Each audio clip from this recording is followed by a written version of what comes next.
남유다가 멸망하게 된 원인은 어떤 정치적인 혼란, 혼돈 그런 것은 간접적이고요.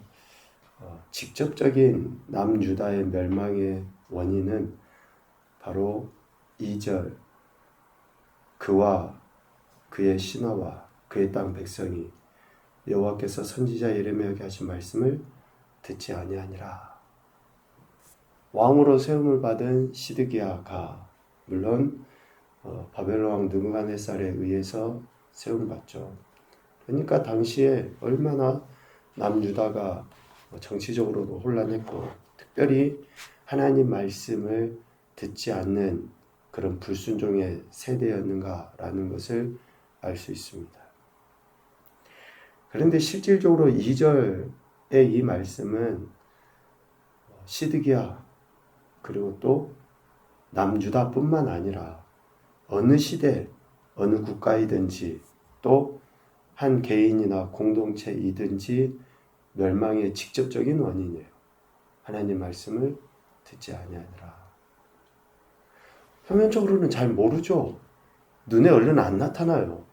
우리가 하나님 말씀을 듣지 않고 순종하지 않는 것이 또 소위 우리가 경건의 이런 삶을 살아가지 않는 것이 또 세상과 짝하고 세속적으로 살아간다 할지라도 크게 표면적으로 지금 당장 우리한테 뭐가 느껴지지도 않아요.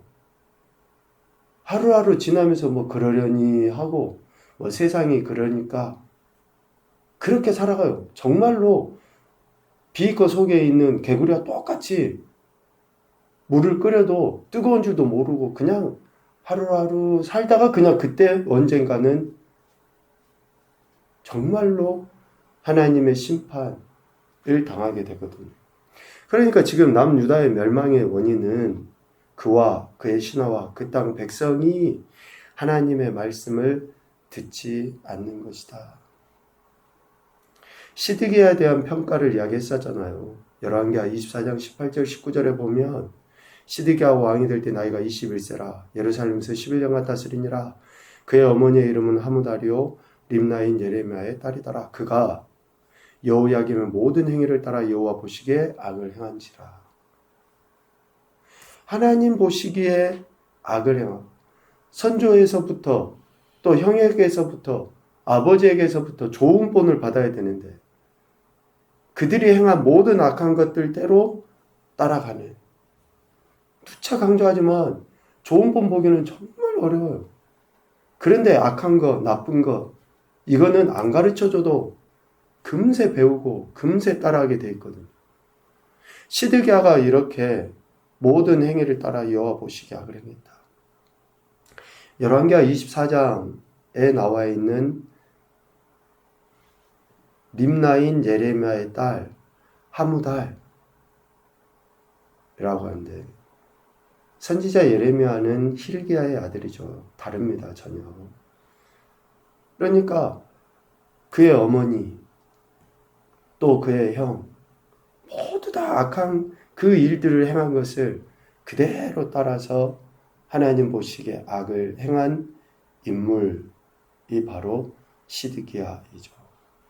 오늘 37장 말씀을 통해서 시드기야의 악행이 어떠한가 2절이 이제 전체적인 평가이라고 보면 그의 악행을 구체적으로 이렇게 생각해 볼 때 3절 말씀으로 이해할 수 있을 것 같아요.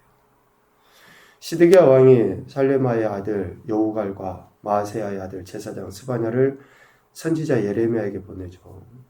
그 이후에 이야기한 것처럼 아직 예레미야가 잡히기 전이에요. 자유롭게 이렇게 왕래도 하고 할 수 있는 상황이었죠. 그 예레미야에게 사람을 보내서 이렇게 청하죠. 너는 우리를 위하여 우리 하나님 여호와께 기도하라 라고 기도를 요청합니다.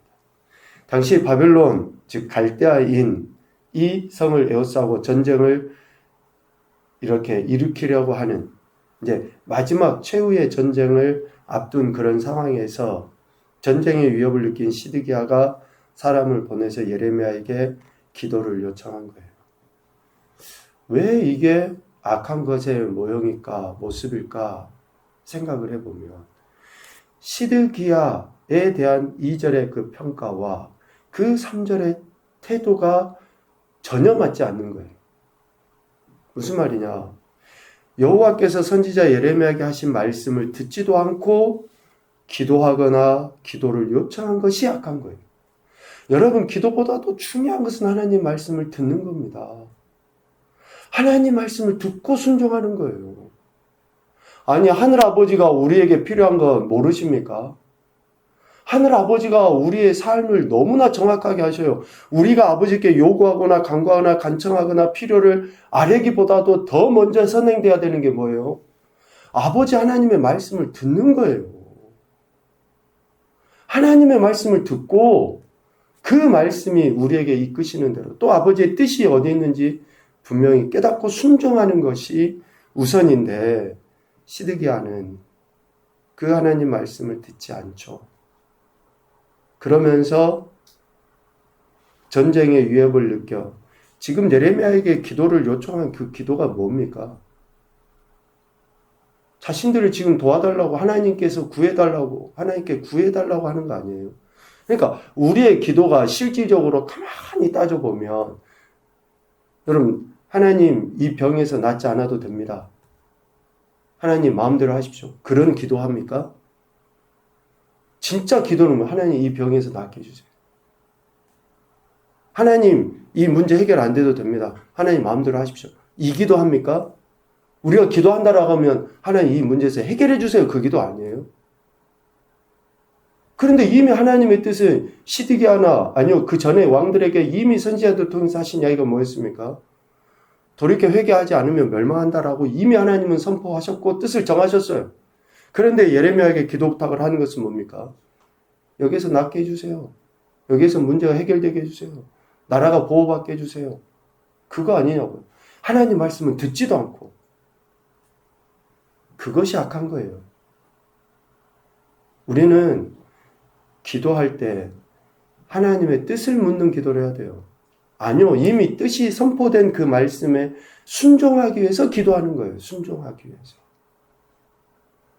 우리가 어떤 문제, 어떤 해결, 어떤 그런 회복, 치유, 고침 이런 것보다 더 중요한 것은 하나님의 뜻을 있는 그대로 받아들이고 제가 이런 말씀 드리기 훨씬 수월하고 좋습니다. 네. 제가 정말 이런 말씀을 선포를 해도 좀 마음에 불편함이 없어요. 네. 제가 정말 이제 위험한 수술을 앞두고 있으니까. 하나님 뜻대로 저는 처음부터도 그런 마음을 가졌지만, 어제 삼성병원 의사도 그 MRI 사진을 보고 첫마디가 수술해야 됩니다. 이것은 위험한 수술입니다. 그런데도 전혀 마음에 불편함이 없더라고요. 지금 몇 달 동안 계속 그 기도를 했거든요. 받아들였어요. 안 고쳐주셔도 다 하나님의 뜻이고 하나님의 영광을 위해서 허락하신 것이다라고 이미 받아들여 버렸기 때문에 여러분 우리의 기도가 어떤 문제의 해결이 아니라 하나님 말씀에 대한 하나님의 뜻에 대한 순종을 위한 기도여야 돼요. 그런데 시드기야는 그러지 못했죠. 그리고 자신은 하나님께 굴복하지 않고 기도하지 않으면서 예레미야에게 기도를 요청한 것은 악한 거예요. 우리가 소위 중보기도 요청도 하고 중보기도도 하지만 진짜는 내가 해야죠. 내가 잘하고 못하고 상관이 없어요. 내가 하나님 앞에 굴복해야죠. 나는 하나님 앞에 굴복하지 않으면서 누가 기도해주면 되고 내가 하나님 앞에 굴복해야죠. 이렇게 하나님 말씀을 듣고 하나님 말씀에 굴복하여 기도하는 것이 진짜 기도고 시드기야라는 이름의 의미에 합당한 태도예요. 시드기야 이름의 의미는 여호와는 정의로우시다 이거든요. 여호와는 정의로우시다. 하나님은 공의와 정의의 하나님이셔요. 틀림이 없이. 그런데 우리가 그 하나님의 정의와 공의를 하나님이 드러내십니까? 누가 드러냅니까? 우리가 드러내는 거예요. 우리가. 하나님은 존재 자체로 정의고 하나님 존재 자체로 공의시거든요. 그 정의와 공의를 누가 드러내요? 말씀을 듣고 순종하는 자들이 드러내는 거예요. 하나님은 사랑이시다. 그럼 하나님은 사랑이시다. 그 사랑을 누가 드러냅니까? 하나님 사랑을 받은 우리가 드러내므로 하나님 사랑이시라는 것이 증명되는 거예요. 여러분 이렇게 시드기야는 그 이름의 의미대로 해야 되는데 전혀 관계없는 행태로서 악을 행한 것이죠. 시드기야의 이런 요청, 또 이런 기도의 그 부탁에 대한 예레미야의 태도 아니면 예레미야의 예언은 이전에도 그랬지만 그 기도 요청을 받은 이후에도 똑같아요. 하나님의 심판에 대해서만 이야기합니다. 당시 신은 강국으로 떠오른 바벨론을 견제하기 위해서 애굽 왕 바로가 군대를 이끌고 예루살렘에 에워싸잖아요. 그러니까 갈대아인 이 그 소문을 듣고 5절 말미에 보면 예루살렘에서 떠났더라 라고 이야기합니다. 애국 군대가 예루살렘 향해서 오니까 예루살렘에서 에워싸니까 또 갈대아인들이 그 싸고 있던 갈대아인들이 소문을 듣고 예루살렘에서 떠나요. 예루살렘 입장에서는 시드기야 입장에서는 어때요? 아, 우리를 도울 사람이 애굽 사람이고 갈대아인과 싸워서 우리가 충분히 승산이 있겠다라고 생각해 볼 수 있는 그런 모습이죠. 그러나 하나님의 뜻은 어떻습니까? 바벨론의 포로로 잡혀가는 것이 하나님의 뜻이에요. 바벨론 포로로 잡혀가는 것이. 그래서 7절에 보면 유다를 도우려고 나왔던 바로의 군대는 자기 땅 애굽으로 돌아갈 것이다 라고 하나님 분명히 이야기하시죠. 그리고 8절 갈대아인이 다시 와서 이 성 예루살렘을 쳐서 빼앗아 불사를 것이다 라고 분명히 틀림없이 하나님께서는 바벨론에 의해서 다른 나라도 아니고 바벨론에 의해서 애굽 이스라엘이 남유다가 멸망할 것을 말씀하셨거든요. 그러니까 이렇게 하나님이 뜻을 정하셨어요. 그런데 당시의 거짓 선지자들은 어떻습니까? 9절 갈대아인이 반드시 우리를 떠나리라 고 말을 해요. 이런 말을 하는 자는 거짓 선지자입니다. 그들의 말은 다 거짓이에요. 회개가 선포돼야 되고 하나님께서는 회개를 선포하도록 선지자들을 보내셨어요. 그렇다면 그 회개하라라고 하는 이야기가 참이고 하나님 말씀이지 잘 될 것이다, 망하지 않는다 라고 하는 이야기는 듣기는 좋으나 위로는 되는 것처럼 여겨지나 그 이야기는 거짓이에요. 죄송하지만 지금 이 시대 그 어느 때보다도 지금 이 시대는 회개가 선포되는 때고 솔직히 우리가 지금 부족한 게 뭐 있습니까? 뭐가 부족해요? 그 어느 때보다도 풍족하고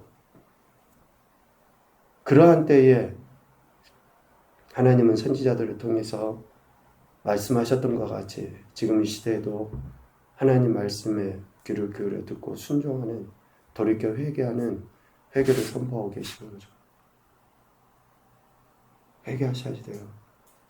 정말로 하나님 말씀에 우리가 온전히 귀 기울여 듣고 순종하지 못하는 그런 모습들을 회개해야지 됩니다. 그런데 재밌는 표현이 있어요.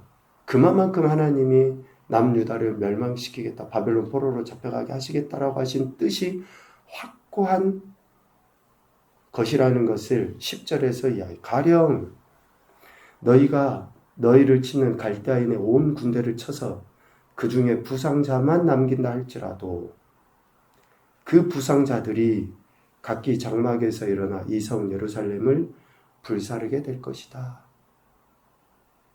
여러분 보세요. 얼마나 하나님이 남유다를 하나님 말씀에 불순종하고 거역한 그들을 총체적으로 왕부터 일반 백성에 이르기까지 하나님 말씀을 불순종한 저들을 하나님이 반드시 심판하시겠다고 하신 그 말씀을 10절에서요. 그래요. 갈대인과 싸워서 유다가 좀 승리하고 갈대인들이 부상자밖에 안 남았어요. 그런데도 불구하고 그 부상자들을 통해서 어때요? 이성 예루살렘이 불사름을 당하게 될 것이다라고 이야기.